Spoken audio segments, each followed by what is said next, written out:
Salve, galera! Bom dia pra vocês, como é que estão? Todos bastante animados. Segunda-feira braba, né? Para algumas pessoas, a segunda-feira, domingo, segunda-feira, tudo a mesma coisa. Pra mim, domingo ainda é ainda é domingo e segunda-feira ainda é segunda-feira. Tivemos uma mudança de horário aí. A prof se bagunçou com o horário, eu esqueci que eu tinha aula hoje. E acordei atrasada para gravar a aula. Deveria ter gravado ontem. Assim eu dormiria até as 8. Bom, vamos lá. Hoje a gente vai falar sobre os domínios morfoclimáticos. Eu andei dando uma olhada na apostila de vocês e tem bastante assunto ainda para a gente trabalhar, então eu estou selecionando os assuntos que são mais, não digamos assim, mais importantes, mas eles são mais cobrados em vestibulares, né?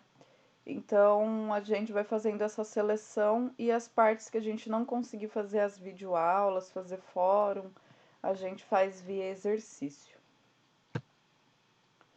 Bom, então quando nós falamos sobre domínios morfoclimáticos, a que nós estamos nos referindo, né?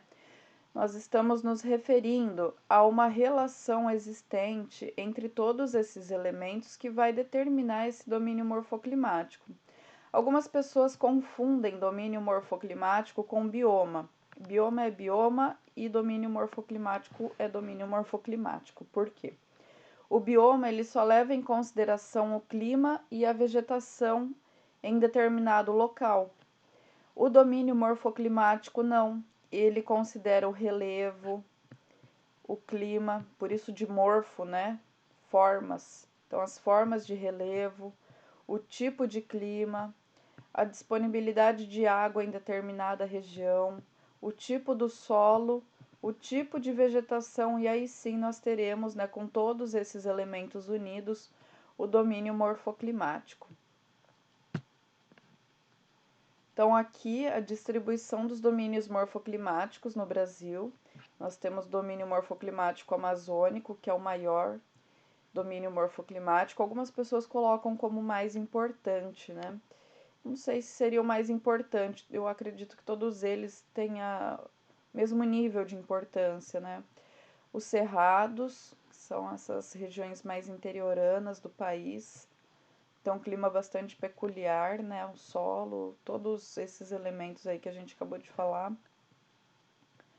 O domínio das caatingas, o domínio dos mares de morros, né? Que seria como a floresta, a Mata Atlântica, né? Mas são a Mata Atlântica da região serrana. O domínio das araucárias e as pradarias aqui ao sul. Essas outras matas que estão em amarelo aqui são as áreas de transição entre os domínios morfoclimáticos. Então a gente observa a miscelânea, né, de vegetação, o clima também ele não é nenhum nem outro, né? Ele é bem misto. Então a gente vai falar um pouquinho sobre o domínio amazônico agora. Então esse domínio ele ocupa cerca de 40% do território, né? Possui um clima equatorial, que é quente e úmido. Dentre os climas, dentre as massas de ar que são produzidas em regiões continentais, né? Quando a gente falou sobre o clima, a gente falou sobre as características dessas massas de ar. E a massa equatorial continental vai ser a única massa quente e úmida, né? Que possui umidade dentre todas as massas que se originam no continente, vai ser a única massa úmida pela umidade produzida pela floresta, certo? Então é uma característica muito importante de nós lembrarmos. Domínio de terras baixas, né, depressões e planícies. Então tem toda a formação da planície amazônica, mas as áreas adjacentes que formam as depressões, né? Áreas que estão ali nos limites entre os planaltos e as planícies. Hidrografia abundante, né? Talvez uma das principais características da região amazônica seja a hidrografia, tanto que é extremamente utilizado para o transporte fluvial, né? tanto de mercadorias quanto de pessoas. A floresta equatorial amazônica, ela é latifoliada, perennifólia. Latifoliada significa que as folhas das árvores, elas são grandes e largas, né? Que é justamente uma característica para essa floresta ela funcionar como uma grande bomba d'água que transfere água do subsolo, né? Essa floresta ela faz esse processo de drenagem e lança essas águas, essa umidade em forma de vapor na atmosfera. É uma vegetação perennifólia, que as folhas elas nunca caem, né? Possui grande biodiversidade.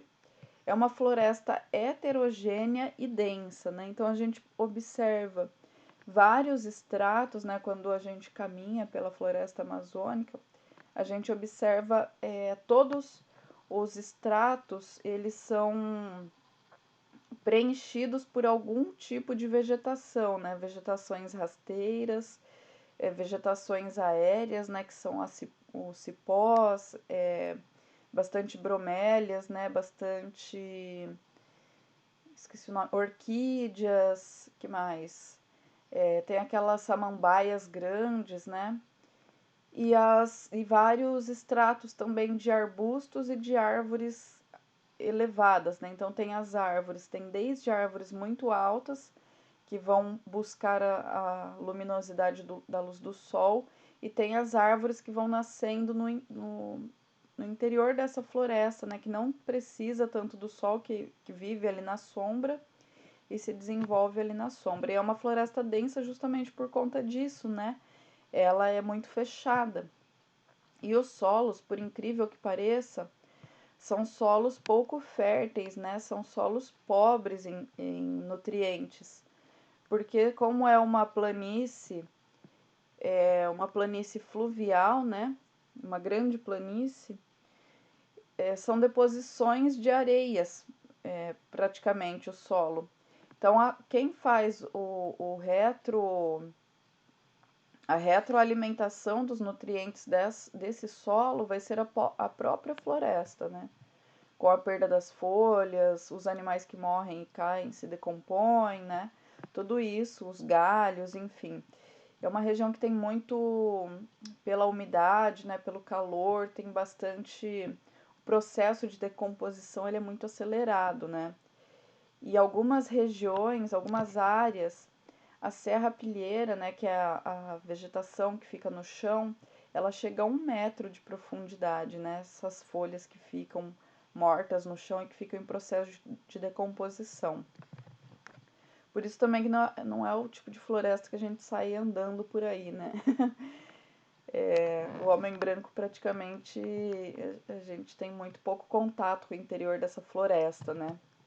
E os indígenas que têm já uma relação íntima com a floresta. O homem branco vai vê essa floresta de uma maneira muito particular, né? Vê de uma maneira apenas visando o lucro, né? Então, como eu estava falando, as matas amazônicas, né, as florestas, então a gente tem as áreas dos rios, né, o leito do rio, o vale, que vão ser as áreas de ocupação das águas durante as cheias, né? Aí nós temos as matas de várzeas, nós temos essas matas que elas são adaptadas já a esses períodos de inundação, então elas não sofrem com a subida dessa água, né? Nós temos as matas de várzea, que são tipo uma mata ciliar, sabe? E as matas de terra firme. E quando a gente está na floresta amazônica, a gente percebe claramente a diferença, né? Como quando a gente vai no mangue e a gente observa a diferença ali da vegetação, né? A, a, a vegetação que ela é bem adaptada a esse contato com a água do mangue, né? A água salobra, e as vegetações adjacentes que elas são adaptadas ao ambiente ali, sem esse contato com a água salgada. Então, aqui um pouco as características, né? Olha só, penetra muito pouca luz solar no interior da floresta, uma floresta fechada. Ó, aqui a floresta da área Quando a gente vê, né, passando na TV as pessoas indo de barco pelos rios da floresta amazônica, a gente sempre percebe, assim, não sei, em mim dá um pouco de, uma ansiedade, assim, de estar andando ali, né? Eu penso mais por conta dos bichos mesmo, que tem uns animais, é, principalmente serpentes, né, enfim, que vivem nessas águas amazônicas. Me dá um pouco de ansiedade, assim, de pensar, né, a pessoa ali, nessa mata fechada, aquele barquinho, enfim. Acho que eu assisti muito Anaconda quando era criança, eu fiquei meio, meio ressabiada com isso. Então, aqui as características da vegetação, né, então, os estratos da vegetação. Ai, meu Deus do céu, que sono. Os estratos da vegetação, eu imagino, se eu tô com sono, eu imagino vocês. Aqui, né, pra gente fazer uma comparação da altura da vegetação comparado ao tamanho do homem, né? A gente é praticamente ridículo perto da floresta. Então aqui a gente tem as áreas de estratos herbáceos, né, que são ervas mais baixas, os estratos arbóreos inferiores, os arbóreos médios e os arbóreos superiores, né? Nessa imagem, ela não privilegiou, por exemplo, essa vegetação suspensa, né, que são os cipós, enfim, né, que também tem muito comum na região amazônica, esses cipós que eles crescem no tronco inteiro, e aí a gente observa as folhas desses cipós em cima, por cima da copa da árvore ainda, que ele busca luz solar, né, para se desenvolver. É bem interessante. O bioma amazônico, né, o domínio morfoclimático amazônico, sofre muito com a queimada, né, para abertura de pastos, os desmatamentos, desflorestamentos para retirada de madeira, né? Eles fazem um escoamento pelo próprio rio. A mineração, quem está acompanhando os casos de Covid, né, a expansão dos casos de Covid no Brasil, já deve ter visto a questão dos indígenas, principalmente os Yanomamis, que eram os mais, até hoje, né, eram os mais afastados dos homens brancos e estão morrendo, né, principalmente os anciãos, sei lá, as pessoas mais velhas, né, das tribos, e para eles, assim, as pessoas mais velhas, elas são o máximo, né, porque são eles que possuem todo o conhecimento sobre aquele povo, né, e às vezes eles não conseguiram transmitir tudo, já que as transmissões de todo conhecimento, de todo saber, é tudo feito oralmente, né, só nas conversas. E com essas pessoas vindo a óbito por conta do Covid, eles vão perdendo um pouco da própria história, né? Como se queimasse um museu, como se um museu morresse. E está acontecendo justamente por conta dos mineradores, né? Dos madeireiros. E é muito triste, né? Essa situação toda. Então, essa expansão, né, das fronteiras agrícolas no domínio morfoclimático amazônico são um dos principais impactos provocados pela ação humana na Amazônia. A gente vai falar um pouco sobre o domínio do cerrado. O cerrado também é um domínio bastante particular, né? A vegetação ela é bem característica de cerrado. A gente observa nessa vegetação mais rasteira, esparsos arbustos, né?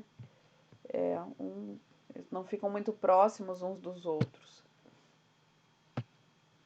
Então, esse é o domínio do cerrado. A gente observa até aqui na região do Paraná, né? Algumas áreas, por exemplo, ali no Arco do Devoniano, que é todo coberto pelo cerrado, né? Então, é um domínio bastante peculiar e um dos domínios mais afetados pela expansão das fronteiras agrícolas, né? Inicialmente, hoje essa fronteira agrícola, como ela está se expandindo para as regiões da Amazônia, então os impactos eles passam a avançar sobre outros domínios também. Então, aqui novamente, só para a gente identificar, né, o domínio do Cerrado. São denominados savanas do Brasil, é a segunda formação vegetal mais extensa do país, caracterizado pela presença de pequenas árvores e arbustos bastante retorcidos. É uma vegetação caducifólia e possui raízes profundas, né? A vegetação caducifólia é a vegetação que perde as folhas num determinado período do ano, né? O período do outono e do inverno.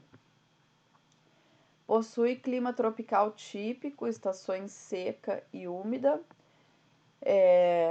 O inverno é bastante seco, né? E o verão tem as chuvas, então traz bastante umidade, né? Que reanima e revive a floresta. Nos fundos de vale aparecem as matas ciliares, que são mais densas. Os solos eles são pobres em nutrientes e bastante ácidos, né? Devido à presença basicamente da argila. O aproveitamento econômico do cerrado vem destruindo a vegetação natural, sobretudo a expansão agropecuária comercial mecanizada, né, que é o cultivo da soja e o que a gente chama hoje de plantação de gado, né, que a gente planta o pasto para pôr o gado em cima, que é o domínio mais atingido pela produção de gado, né, por ser plano e por ter essa facilidade da plantação do pasto, né, e a introdução do gado. Então, as características, né, a mata ciliar, tão próximas aos leitos dos rios, como a gente falou, né, nos fundos de vale. As matas de galeria, que são essas matas mais próximas. A mata seca e o cerradão mesmo, né, que as árvores bastante esparsas e uma vegetação rasteira, herbáceas, né, vegetações herbáceas baixas. E as formações savânicas, né? O cerrado propriamente dito, que aí vão ser árvores mais baixas. Nesse cerradão é comum a presença, por exemplo, do ipê, né? O ipê é uma árvore bastante característica do cerrado. E então essas vegetações, né, mais esparsas, essas herbáceas mais baixas, esses troncos retorcidos, né, são muito características dessa área do cerrado.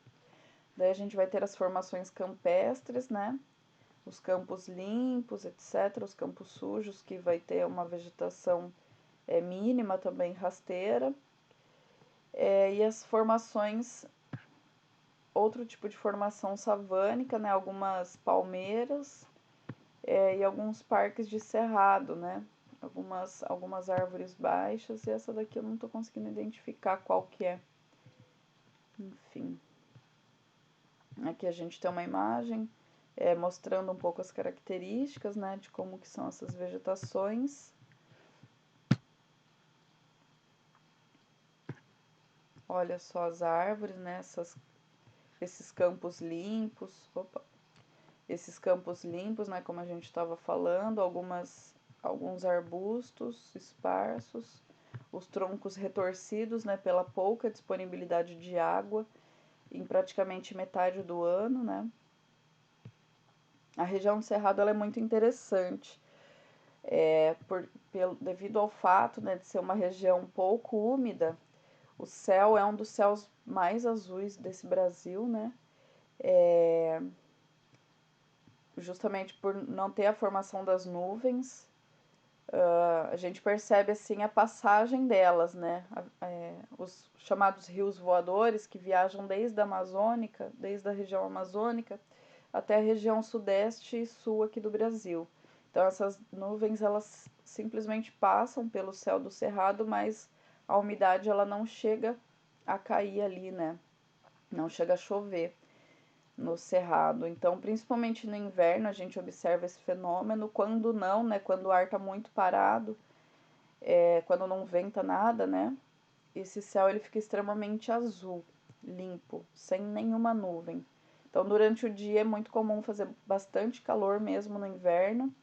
E à noite, pelo efeito da continentalidade, fica extremamente frio, né? A temperatura ela cai para 13, 14 graus, até menos no inverno. As matas ciliares, então um pouquinho essa vegetação. O domínio da caatinga, que é comum, né, a presença do mandacaru, essa cactácea é muito presente na região nordestina, né, na região das caatingas. Então aqui está o domínio das caatingas. Tem uma formação típica do clima semiárido, né, quente e seco com chuvas irregulares. Chove praticamente 3 meses do ano, né, só no período do verão. E é muito raro chover no inverno, mas às vezes acontece, né. É composta por arbustos e plantas xerófilas, que são as cactáceas, né, com folhas. Os espinhos das cactáceas é que são as folhas, né? E justamente tem essa característica de ser fino e firme para não haver perda de água. E os cactos, né, quando vocês observam em períodos de chuva, né, principalmente quando a gente viaja para uma região dessas, né, eu tenho um monte de cacto em casa, vocês devem ter também, algum aluno deve ter cactos em casa, né, cultiva cactos. E quando os cactos a gente não pode ficar molhando direto, né? Até pode, se ele fica no sol e tal, mas o correto não é. Então quando a gente deixa esse cacto vários dias, né, várias semanas aí sem molhar, a gente observa que ele vai ficando magrinho. E aí quando a gente molha, ele incha, né? Principalmente esses arredondadinhos, assim, ele tem aqueles veios, né, ah, tipo uns valezinhos assim, né, no corpinho do cacto. E essas partezinhas, elas ficam inchadas, né, ficam próximas umas partes das outras. Que é esse processo, né, essa característica que o cacto tem de agregar água, de manter a água no interior do seu corpo. E aí os espinhos, eles evitam essa perda, né? Então, como só os espinhos que fazem o processo de evaporação dessa água, né, a perda de água para o ambiente é mínima. A vegetação, ela é caducifólia, né, quando em períodos de inverno e de outono perde as folhas. Carnaubeira, né, que tem bastante palmas de carnaúba, que é uma cera que evita. Ai, tô viajando, gente, não é isso não. Tem a carnaúba, que é uma palma que é extraído o óleo, mas não é isso não. A vegetação carnaubeira, ela possui uma cera que evita a transpiração. E é tipo uma cera mesmo que tem em cima das folhas, né, para evitar essa perda de água. Os rios, eles são intermitentes, só tem o escoamento superficial durante os meses de verão e próximo a eles, né? E o Rio São Francisco é o único rio perene porque ele tem as suas nascentes e a alimentação desse rio, né? Na região de Minas Gerais. Os solos, eles são rasos e salinos, então a vegetação ela é toda adaptada para essa característica, né? Por isso também o desenvolvimento da agricultura é muito difícil por conta dessas características. É um ecossistema que vem sendo agredido ao sofrer o impacto da irrigação, da drenagem, criação de pastos, latifúndios e vem sofrendo com a desertificação, né? Então, com todas essas transformações que o homem veio proporcionando nesse ambiente, né, com o impacto da irrigação, vai transformando essas características do solo, né? A própria drenagem, o que a gente viu, né, por esses dias, que estava sendo inaugurada mais uma transposição do Rio São Francisco, né, mais um canal, então levando água para lugares que antes não tinham, né? Então tudo isso vai transformando as características do ambiente. Quando a gente faz essas transformações, né, principalmente das engenharias, né? Proporciona essas engenharias para levar uma infraestrutura adequada para a sociedade, né? A gente está pensando nas pessoas que estão vivendo lá. Mas aí tem toda a questão do impacto ambiental, né? E isso para mim vai ser assim maior dos paradigmas e das dúvidas cruéis que assolam o coração de todo ambientalista, né? É, tem algumas vertentes de ambientalistas. Tem os ambientalistas que defendem o ambiente e só o ambiente, né? Manter o ambiente, aquele ambientalismo romântico de manter o ambiente sem fazer nenhuma transformação nele. E tem os ambientalistas que pensam na sociedade, né? Que é a vertente que eu sigo. Então, quando a gente pensa nas pessoas que moram lá, é lógico que se a gente morasse lá, a gente ia querer ter água, né? Então, eu acho que dá para fazer algumas transformações no ambiente de maneira estudando profundamente para que os impactos eles sejam mínimos, né? Enfim, são opiniões aí vocês formulem as próprias opiniões a partir do que está sendo dito. E leiam também, né? Estudem além do que a gente passa para vocês. Então, o relevo, né, nessa intersecção aqui da região do Ceará, né, do Crato, mais ou menos, até João Pessoa. Então, nós temos aqui o rio Parnaíba, né, os planaltos e as chapadas da bacia do Parnaíba. Então, que forma, né, toda essa planície e essa região de chapada. Daí aqui a depressão sertaneja, né? E aí quando a gente, que é essa região interiorana aqui, ó, quando a gente fala, né, da questão das chuvas na região do sertão, é justamente por conta desse relevo, né, de estar numa depressão periférica, que não ocorrem as chuvas, né, durante boa parte do ano.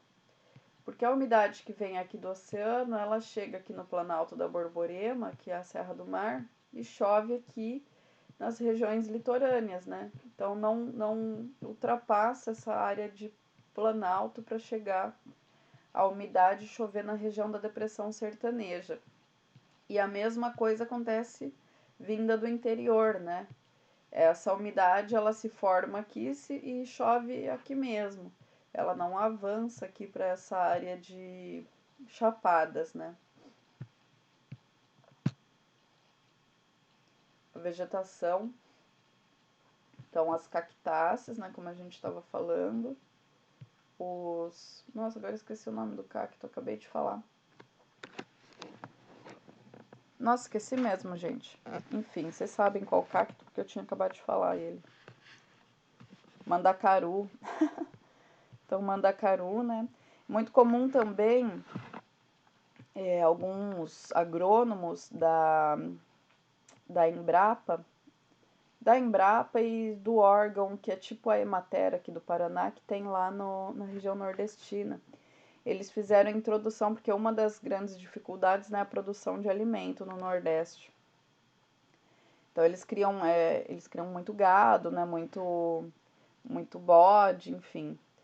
E a dificuldade é a pastagem para alimentar esse gado e esses bodes, né? Então eles introduziram uma palma, que é um tipo de cacto também, que a gente tem aqui na região do sul, que é forma tipo uma raquete assim grande, vocês já devem ter visto foto disso. Forma tipo uma raquete grande assim, e elas vão crescendo uma do ladinho da outra, né? Como se formassem orelhas assim, uma na outra. E essa palma, por ela ter poucos espinhos, então são removidas essas porções que têm os espinhos e é picado e dá para fornecer água e alimento, né, para o gado em períodos de estiagem.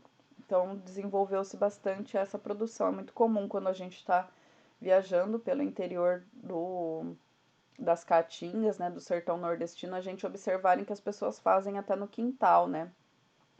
E é uma outra lógica de ocupação do território, é muito diferente, assim, é muito particular mesmo. essa região do Nordeste. Bom, vamos parando por aqui, porque não vai dar tempo da gente ver todos. E aí, durante o fórum, a gente vê o domínio dos mares de Morros e os outros que ficaram faltando. Beleza, galera? Até daqui a pouco no fórum.